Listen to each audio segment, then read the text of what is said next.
ya pili kusudi sisi tuweze kupata ufalme. Biblia inasema katika kitabu ya Luka sura yake ya 11 mlango wake wa kwanza mpaka wa pili. Karibu kusoma yule anayepata.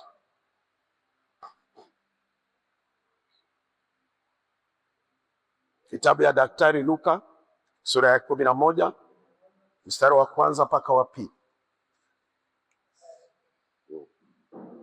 Tasimama tusome neno yake. Là, nos papiers de mal sera pour 6. Des calculateurs. Le riche 6, ça.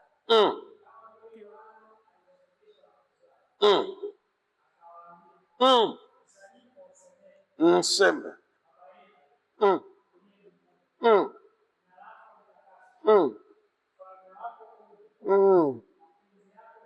Mbili peke yake. Jina la Bwana libarikiwe. Tumetoka kusoma katika kitabu ya Yohana Luka 11. Na wanafunzi wa Yesu walipotembea na Yesu waliona kuna utofauti. Na nakwambia watu wameendelea ni watu wanajifunza kila siku. Na watu wasioendelea wanarizika na kile wanajua tangu mtoto. Na wanafunzi wa Yesu kitu waliona kwamba chochote Yesu alikuwa naomba alipata, alijibiwa. Wao kuna vitu walikuwa naomba inajibiwa na kuna vitu wanaomba haijibiwi. Ukienda Luka 10 unakuta wametumwa, wamepewa mamlaka, wanakemea mapepo inatii, na Mateo wakarudia na furaha, wakasema mapepo inafanya nini? Inatii. Lakini tukiisha kutoka safari unakuta wanawaletea mtoto aliye na pepo ya nini? Ya kifafa, wanaikemea, imefanya nini? Imeshindikana. Kwa walikuwa najibiwa kwa mambo rahisi na wanakwama kwa mambo manini? Magumu. Na hivyo ndio maisha yetu inakuwa. Tunajibiwa kwa hii, unajibiwa, lakini ile kitu ya muhimu ya maana inakwama, inakataa. Sasa na wakati wote kitu ya maana na ya msingi haijajibiwa, mtu wa maisha yake iweze kufanya nini? Haiweze kuinuka. Maisha ya mtu inainuka wakati anajibiwa kwa hiyo kitu ya maana na msingi. Sasa wakaona maisha ya Yesu akusoma, wakaona maisha ya Yesu akuzaliwa kwa familia tajiri, wakaona maisha ya Yesu akuzaliwa mjini, alizaliwa Bethlehem kijijini, lakini wakaona maisha ya Yesu kunainuka na kitu inaitwa jina yake nini? Maombi. Ndio wakamwambia Bwana, utufundishe na sisi kuomba kama vile Yohana alifanya nini? Alifundisha wanafunzi wake. Alikakwambia kanisa ikasikia vibaya, wakafikiri Yesu akasema utuoneshe kuomba. Nakwambia kuna tofauti ya kuonesha mtu kitu na kufundisha mtu kitu. Sasa na kanisa hatukuje kuoneshwa, lakini kanisa tunakuja kufanya nini? Kufunzwa, kupeleka very deep ya neno. Yesu akamwambia hitaji yenu ni nzuri. Kama mimi nimeinuka, nimetoka chini, jina yangu wafalme wanaanza kunitafuta. Herode mfalme anataka kumuona Yesu. Pilato anataka kumuona Yesu.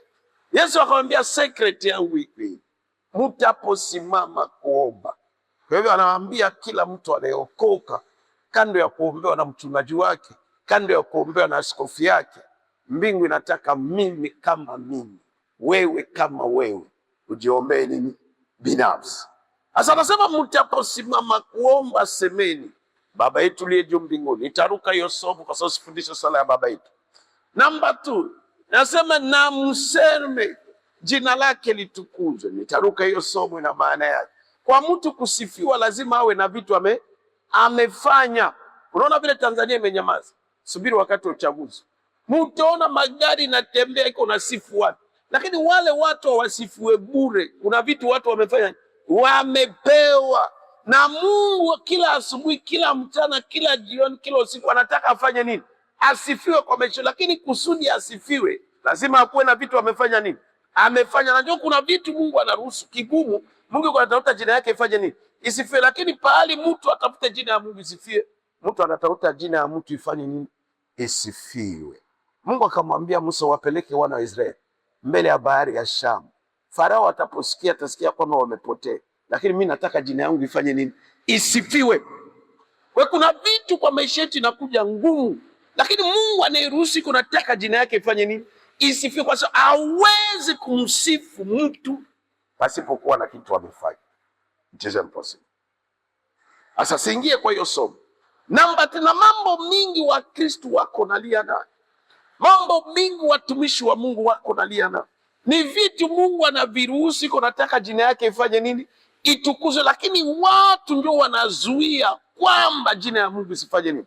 Isitukuzwe. Wanalalamika, wanalia, wananungunika, au wanakimbilia watu kusudi wapate solution ya hiyo vitu.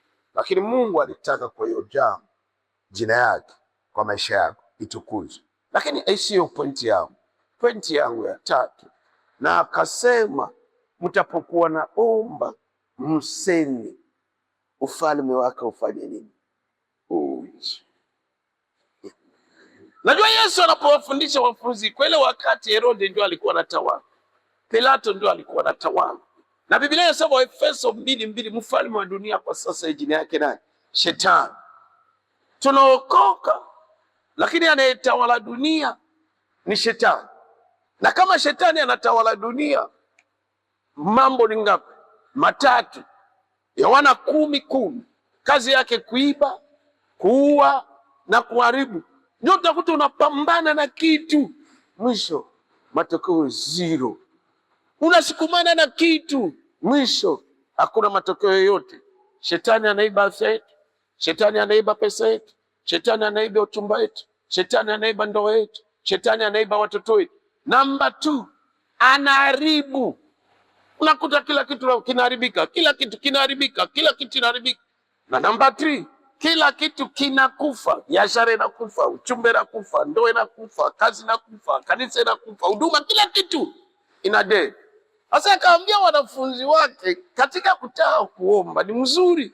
Alikuwa na uwezo wa kuambia ombeni mupate gari, lakini akaona ni maombi kidogo. Alikuwa na uwezo wa kuambia muombeni mitaji yenu ifanye nini? Igrow.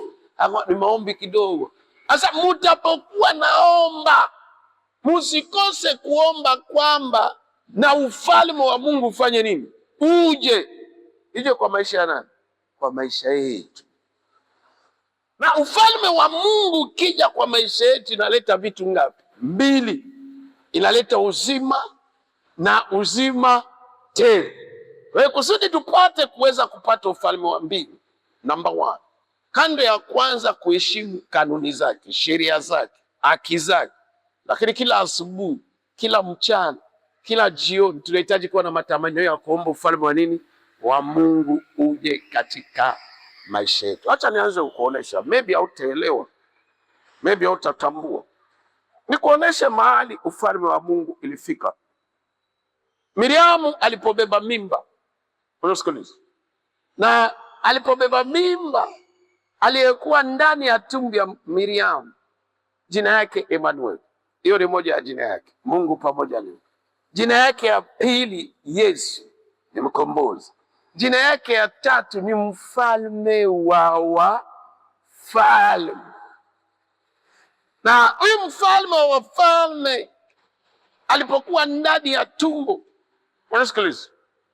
Na ilipotimia siku ya kuzaliwa kwa mfalme, Mungu pahali aruhusu mfalme azaliwe kwa lodge, hotelini. Mungu pahali aruhusu mfalme azaliwe kwa hospitali ya kifahari. Mungu akaruhusu mfalme wa wafalme azaliwe katika hori ya nini? Ya ng'ombe. Na Yesu anasema muombe ufalme wangu ufanye nini? Uje. Na pale mfalme anazaliwa, malaika wa ufalme unafanya nini? Unakuwepo hapo. Kabla ya Yesu kuzaliwa kwa hii hori ya ng'ombe, kulikuwa vitu 3. Namba 1, hapo kulikuwa wachungaji wa ng'ombe, si wachungaji wa kondoo. Yesu hakuzaliwa kwa wachungaji wa kondoo, alizaliwa kwa wachungaji wa ng'ombe, hori ya ng'ombe. Kulikuwa wachungaji wa ng'ombe. Namba 2, kulikuwa ng'ombe. Namba 3, kwa sababu mnyama si mtu, anakula hapo, anakunya hapo, anakojoa. Kwa hiyo kulikuwa harufu nini? Mbaya.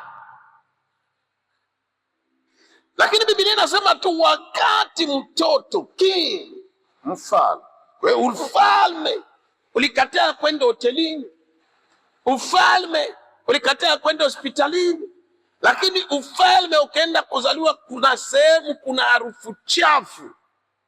Lakini alipozaliwa hapo tu, unasikiliza, najua nakwambia, kama hujakomaa utaomba upate pesa, kama hujakomaa utaomba upate uchumi, lakini ukiomba ufalme uje kwa maisha yako, inashughulikia kila kitu.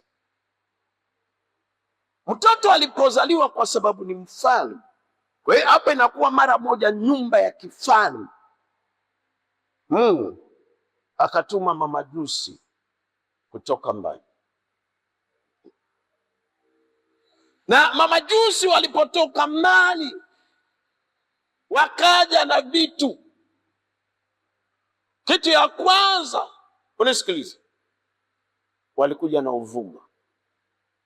Unisikilize, Mariamu alipofika pale na Yusufu wakiwa na ujauzito, wenye ori hawakushughulikia chochote isipokuwa aliwapatia mahali pa kula.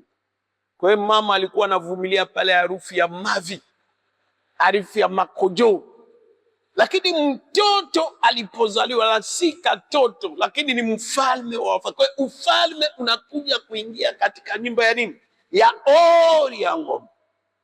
Wakatoa vitu yote mchafu kwa sababu mtoto asikufe na harufu nini? Mbaya. Ufalme wa Mungu unapokuja kwa maisha yetu, lakini kusudi ufalme ukuje, lazima pointi ya pili, lazima watu waombe ufalme ije kwa maisha yao. Na sababu ya kwanza ya ufalme kuja kwa maisha yetu, inakuja kuondoa vitu vyote vichafu kwa maisha yetu. Lakini kwa nini vitu haviondoke kwa maisha yetu? Kisha kuokoka sisi tunapambana tu, Baba tenda muujiza, leta mume, tenda muujiza, leta kazi. Atuombe, hatuna shauku, hatuna ile desire kwamba tuombe ufalme wa Mungu ufanye nini? Uje kwa maisha yetu. Tunapoomba ufalme, inakuja na vitu vyote vya ufalme. Nyumba ya mfalme aweze kuona inzi, nyumba ya mfalme aweze kuona kidudu, nyumba ya mfalme aweze kuona uchafu. Nyumba ya mfalme ni mandhari mazuri, na mfalme wa wafalme anapokuja katika maisha yetu, anakuja kuondoa vitu vyote vichafu. Lakini hata vitu vyote vichafu viliondolewa, bado kulikuwa na nuka. Biblia inasema wakaleta ni uvumba. Kazi ya uvumba ni kutoa harufu nini? Mbaya. Na harufu mbaya, umaskini ni harufu mbaya. Harufu mbaya, ukosefu wa kazi ni harufu mbaya. Harufu mbaya, kutokuwa na mke na mume ni harufu mbaya. Harufu mbaya, maisha ya chini ni harufu mbaya. Na tunapoalika, tunapoomba kwa maisha yetu, tunasema Bwana, ninataka ufalme wako uje maishani mwangu, inakuja kutoa ile harufu yote mbaya. Kabla ya kuokoka tulikuwa wazinzi, kabla ya kuokoka tulikuwa wizi, kabla ya kuokoka tulikuwa na tabia zote chafu. Lakini tunapoalika ufalme uje maishani yetu, inakuja kutoa harufu zote chafu, harufu ya uzinzi, harufu ya wizi, harufu ya ulevi, harufu ya masengenyo, inakuja kuiondoa yote. Ufalme wakati, ndio Biblia inasema wakati wote mtoto wa Mungu ingali kama mtoto mchanga wa Galatia 4. Isi tofauti na mtumwa anaitisha pipi, na japo magari yote ya ufalme ni yake, anaitisha pipi, wala kila kitu yote ni yake. Sasa watu wa Mungu wameokoka, wengi wanajijua tu ni wa Kristo, wanajijua tu ni watoto wa Mungu. Sasa wanakaa kuomba tu vitu tudogo chenye tuwapeleke mahali popote. Lakini tulihitaji kitu ya kwanza ni kuitisha tu ufalme. Nakwambia rais akienda, si mnakubaliana? Zamani hapa ilikuwa capital city, si rais alikuwa hapo. Lakini tangu waliamua rais aende Dodoma. Umeenda Dodoma, uko unaona vile kila kitu, maofisi yote inaenda kule, wakuu wote wanaenda vile, ufalme naenda kule. Na ufalme ikia kwetu inakuja na kila kitu. Lakini ukiomba pesa utapata pesa, lakini hujapata kitu cha pili. Ukiomba gari utapata gari, hujapata mafuta ya gari. Lakini Yesu akamwambia sasa, mtapokuwa naomba muombe na mseme ufalme wangu uje. Uje kwa maisha yetu. Tuione, tuiishi, tuihisi na tuone ukubwa wa hiyo ufalme katika maisha yetu. Na ilipofika kwa Uriango, ikatoa uchafu na ikatoa harufu mbaya. Kabla ya kuokoka tulikuwa na harufu mbaya sana. Mwizi huyo, ndombolo huyo, mlevi huyo. Lakini kisha kuokoka, Biblia inasema baada ya kutoa harufu mbaya, mamajusi wakaleta manemane, marashi ya bei ghali, wakamimina pale palikuwa na harufu chafu, pakageuka kuwa na harufu nini? Nzuri. Kama tutaalika ufalme wa Mungu, harufu zote mbaya zitatoka kwa maisha yetu, hali zote mbaya zitatoka kwa maisha yetu, na tutapokea harufu nini? Nzuri. Amebarikiwa sana, Bwana amemuinua. Huyo ni mtu wa Mungu, familia yake iko nzuri. Unakuwa na harufu nzuri, harufu nzuri kwa ndoa, harufu nzuri kihuduma, harufu nzuri kiuchumba, harufu nzuri kiafya. Kila kitu mahali ikabadilika, ikajulikana different na vile ilikuwa inajulikana mbele. Lakini maisha yetu yaibadilike total, kwa sababu tunaitisha kitu moja, tuna maombi ya kitu moja, Bwana fanya hiki, Bwana fanya hiki. Lakini katika maombi yetu tumekuwa naomba Bwana, na tunaomba ufalme wako uje kwa maisha yetu. Niseme, acha nikwambie, sijui mahali gani unaishi, ikisemekana leo, unisikilize, kwamba Jumapili Rais Samia atalala kwako, nakwambia mtaa inabadilika. Mbona askari watakaotubu, watu wa usafi watakaotubu, security itaenda kuchunguza, watangalia rais kiti gani nitadili, kila kitu itabadilika, kwa sababu mfalme anakuja kufanya nini? Anakuja kula.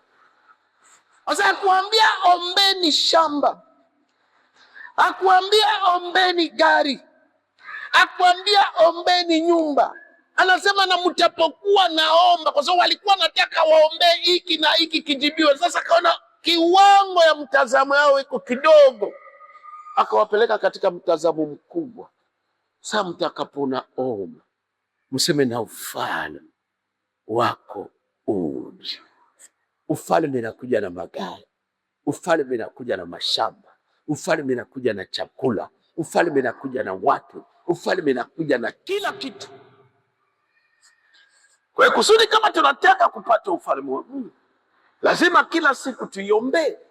Nataka Bwana ufalme wako, na ufalme wa Bwana ukija na kuja kuondoa kila kitu kichafu. Mahali mfalme iko hakuna uchafu, never. Na inaleta kila kitu kizuri.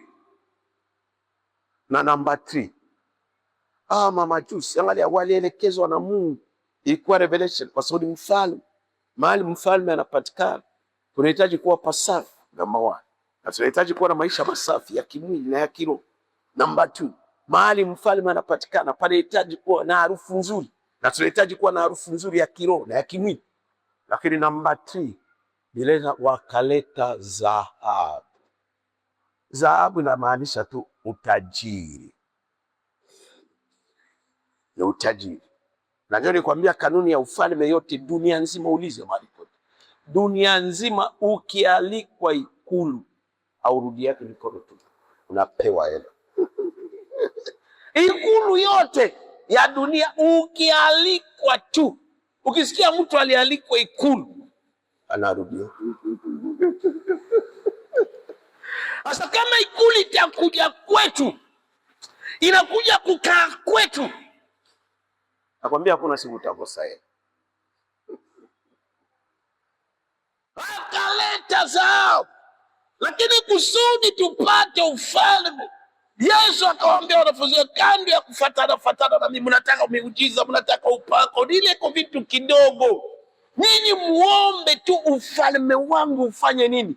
Uje. Muwe na desire na shauku, hata kwa kubatizwa na Roho Mtakatifu. Wanafunzi Yesu alipoambia msitoke kwa mtabatizwa, Biblia inasema wakapanda kwa nyumba ya juu kwenda kuomba kusudi wafanye nini? Wabatizwe. Sasa watu wanaokoka hawaombe vitu, hawaombe ufalme, lakini wanachagua kitu kamoja katika ufalme. Kwanza ya kupata ufalme, ufalme wote na kanuni zake, principle, ina sheria. Na ndio maana tunakuja kanisani kufunzwa sheria ya maneno ya Mungu. Anataka Mungu atake, ufalme wa Mungu unataka utaki, ukifanya utaigeti, ukifanya utaigeti. Lakini namba 2, tunahitaji kila asubuhi, kila mchana. Ni maombi kubwa kushinda maombi yote. Ufalme ikija ukiwa magonjwa, inashughulikia magonjwa. Ufalme ikija ukiwa maskini, inashughulikia maskini. Ufalme ikija maisha ikiwa na, inashughulikia everything, kila kitu. Kwa njia ya pili yenyewe inatuwezesha sisi kuweza kupata vitu ufaa na kupata ufaa ni kuiombea kila siku. Ongeza hii siku, kuanzia leo anza kumwambia Bwana, nataka ufalme wako. Kwa sababu ufalme wa Mungu na vitu mbili, ina uzima na ina uzima tena. Nataka ufalme wako uje. Watu walikuwa wanafikiri ufalme wake kuje kwa maisha ya kila moja kati yetu, tuione, tuishi na tuifurahi. Na Baba yangu wa mbinguni awabariki sana. Ndio maombi tunataka kufanya, maombi ya mwisho kabla